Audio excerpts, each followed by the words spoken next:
Hello friends. स्वागत करते हैं आज के इस कॉम्प्लेक्स एनालिसिस वीडियो में। तो आज का जो हमारा टॉपिक है Cauchy Riemann equations of analytic function. तो आइए हम लोग देखते हैं Cauchy Riemann equations of analytic function के बारे में हम लोग आज डिस्कस करेंगे। काउची रीमान इक्वेशन को हम लोग जो है ना शॉर्ट में सी आर इक्वेशन बोलेंगे। याद रखेंगे C R equation means Cauchy Riemann equation.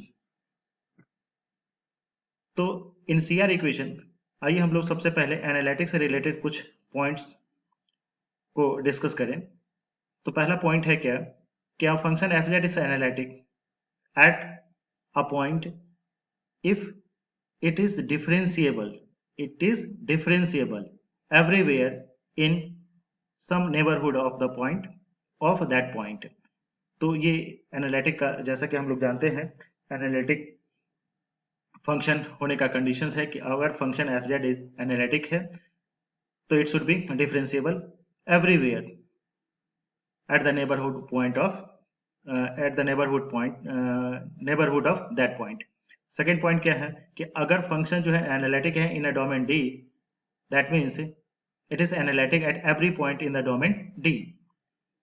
तीसरा पॉइंट क्या है कि अगर फंक्शन एनालिटिक है at every point in a complex plane then it is called entire function.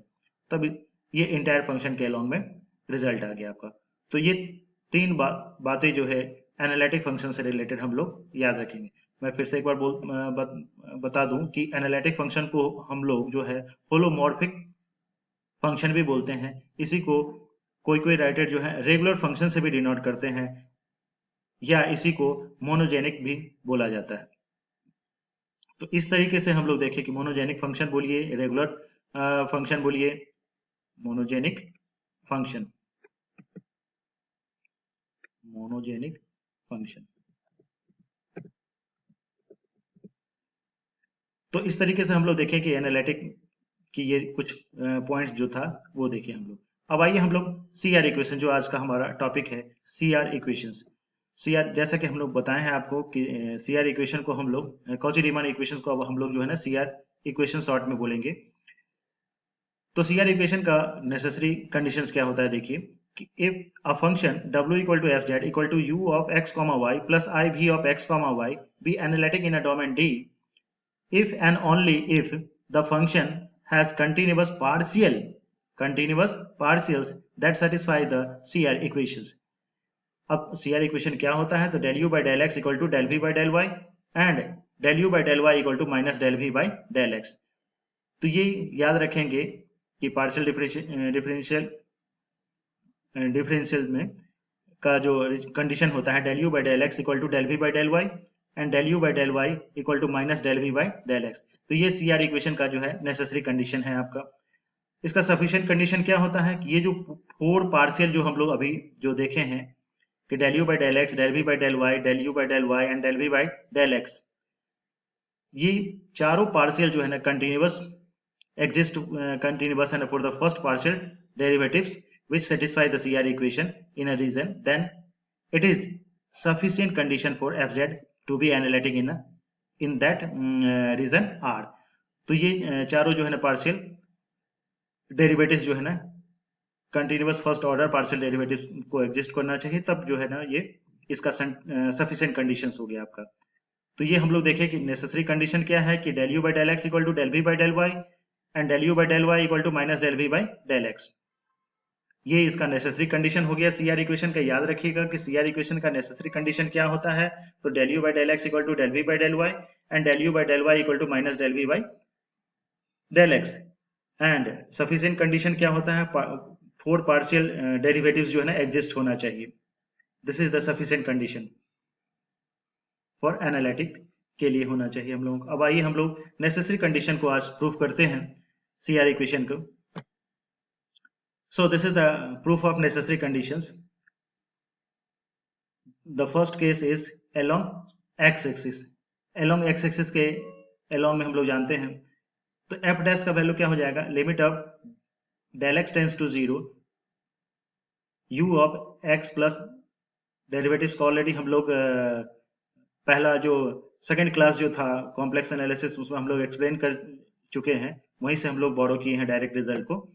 Limit del X tends to zero u of x plus del x comma y minus u of x comma y plus I v of x plus del x comma y minus v of x comma y divided by del x। तो देखिए जब हम लोग along x axis के along में चलेंगे तो limit del x tends to 0 लिए हैं, और जहां जहां हम लोगों का u of x comma y होता था तो यहाँ देखिए x में इंक्रीमेंट हुआ है, x में चेंजिंग हुआ है।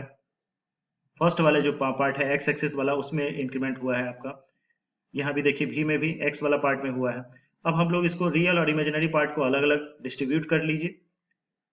तो रियल, और यही हम लोग जानते हैं अभी डिफरेंशियबिलिटी वाले रिजल्ट में आप लोग पढ़ चुके हैं कि इसको हम लोग किस चीज से डिनोट करेंगे, partial derivative del U by del X से डिनोट करेंगे। Means limit of del X tends to 0 U of X plus del X comma Y minus U of x comma Y divided by del X is known as del U by del X. इसी को हम लोग del U by del X बोलते हैं।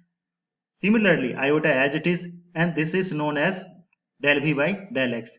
अब इस equation को हम लोग इक्वेशन नंबर ए सब मान लिए। नाउ द सेकेंड पार्ट, अब हम लोग अलोंग वाई एक्सिस के अलोंग में जाएंगे। तो वाई एक्सिस के अलोंग में जाने का मीनिंग हो गया कि अब हम लोगों को इंक्रीमेंट वाई में डालना है and limit del Y tends to 0। तो u of x comma Y plus del Y minus u of x comma Y plus iota x as it is y plus del Y minus v of x comma Y, और यहाँ पर limiting value divide किससे करेंगे, i into del Y से, because जानते हैं z equal to क्या होता है, x प्लस आई वाई होता है। आप डेल वाई में इंक्रीमेंट कर रहे हैं तो y वाला किसका पार्ट है, इमेजिनरी का, so it is i comma del Y.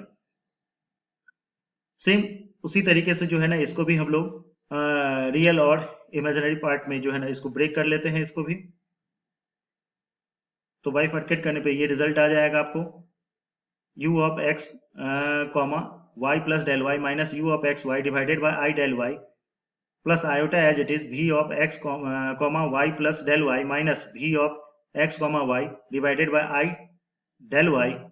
तो यहाँ देखिए ये रिजल्ट i और आयोटा आयोटा कैंसिल हो जाएगा सेकेंड वाले केस पार्ट में। फर्स्ट वाले पार्ट में जानते हैं अभी जस्ट आपको डेफिनेशन में बताए हैं कि u of x comma del y plus del Y minus u of x comma Y divided by del Y को हम लोग del u divided by del Y से डिनोट करेंगे। इससे प्रीवियस वाले केस में डिवाइडेड बाई डेल x था, del x था, तो वहां पर del u divided by del x हो गया, यहाँ del u divided by del y हो जाएगा, 1 by I as it is, 1 by iota as it is, यहाँ iota should be cancel, so it is del v divided by del y। तो ये second case हो गया आपका। अब दोनों केस को, फर्स्ट केस को और सेकेंड केस को कंपेयर कीजिए, बिकॉज दोनों जो वैल्यू था वो एफ डैश के ही बराबर में था। फर्स्ट केस वाला, फर्स्ट केस को फिर से एक बार देख लीजिए, फर्स्ट केस का रिजल्ट था, ये भी एफ डैश जेड का मीनिंग ही है, ये भी एफ डैश जेड का मीनिंग है, दोनों एफ डैश जेड को आप इक्वल कीजिए। तो फर्स्ट वाले केस में था del U divided by del X plus I del V divided by del X, this is the first case and this is the second case. तो दोनों case को हम लोग from equation A and B, this is the A part, this is the B part. अब दोनों part जानते हैं 1 by iota को हम लोग लिख सकते हैं माइनस आई। इसको इस तरीके से भी समझ सकते हैं कि 1 बाई आई मीन्स आई से मल्टीप्लाई एंड आई से डिवाइड कर दीजिए, तो it becomes in numerator i divided by i square, और आई आयोटा स्क्वायर जानते हैं -1 होता है, so it is minus i del u by del y as it is plus del v by del Y. तो on comparing the real and imaginary part, तो जब आप real और इमेजिनरी को कंपेयर कीजिएगा तो क्या मिल जाएगा, del U divided by del X, del U divided by del X को हम लोग लिख सकते हैं del V divided by del Y.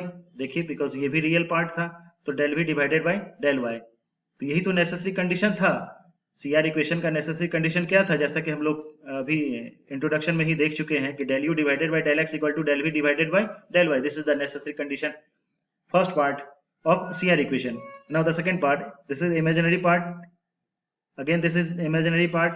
तो इन दोनों को कंपेयर कीजिएगा, तो del U divided by del Y, minus को हम लोग इधर ले आते हैं, del U divided by del Y equal to minus del V divided by del X, so this is the another necessary condition of CR equation.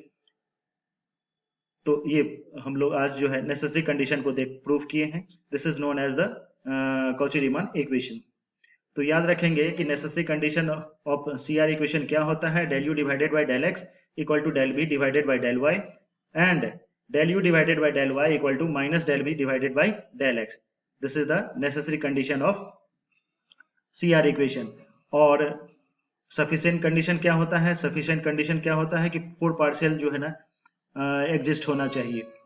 This is the sufficient condition of CR equation. तो आज हम लोगों ने देखा कि CR equation क्या होता है और CR equation को हम लोग किस तरीके से प्रूव करते हैं. अब अगले क्लास में हम लोग CR इक्वेशन से रिलेटेड जो है ना प्रॉब्लम डिस्कस करेंगे. So thank you.